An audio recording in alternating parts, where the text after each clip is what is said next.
Hello Ladybird. So today I'm going to read one of the Alfie stories to you. So these are by Shirley Hughes, who is both like Oliver Jeffers, she's both the illustrator and the author.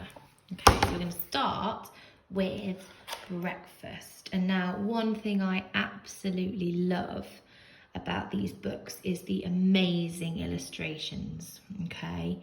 Just look how lovely they are. Look at that lovely elephant in the background. Wonder who that belongs to. And look at that lovely umbrella with a duck for a head. And those Wellingtons, I just would like to put those on and go and splash in some puddles. What about you? Anyway, so let's get on with the story. Okay, so early one morning, Alfie helped his baby sister Annie Rose out of her cot and they went downstairs. Alfie went down forwards, holding on to the banister. Annie Rose went down backwards, feet first. Dad was in the kitchen having his breakfast, so Alfie and Annie Rose joined in and had breakfast too. Alfie sat up to the table in a proper chair.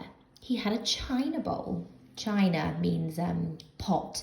So if you dropped it on the floor, you would smash it. So he's obviously grown up, isn't he? Because he's allowed a china bowl.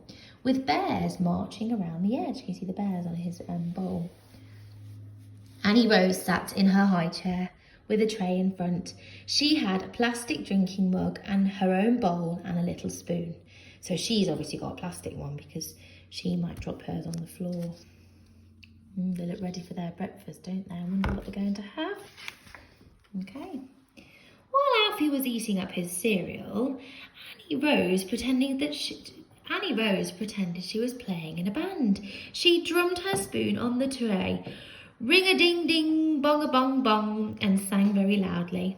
Mora, Mora, Mora, Mora Gora Doodlay, she said. Dad hid behind the cornflakes packet while Annie Rose was singing and playing because it was so noisy.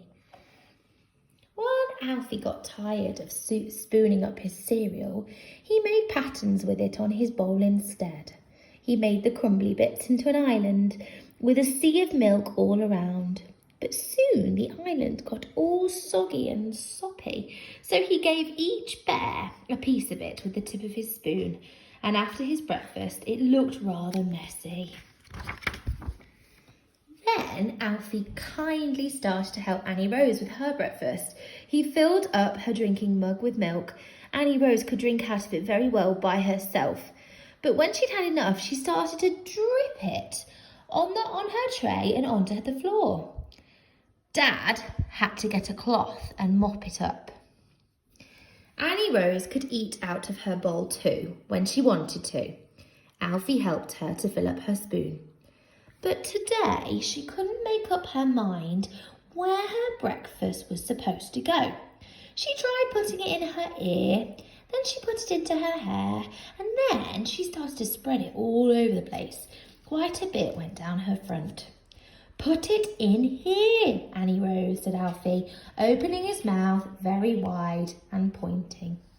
Can you see? Look, so here she's putting it in her ear, here she's putting it in her hair, and here it's going everywhere, isn't it? Then Annie Rose opened her mouth very wide too and put a big spoon of breakfast in all by herself. Look, Annie Rose is eating up her breakfast, shouted Alfie. Eating is a lot quieter than singing, I suppose, said Dad.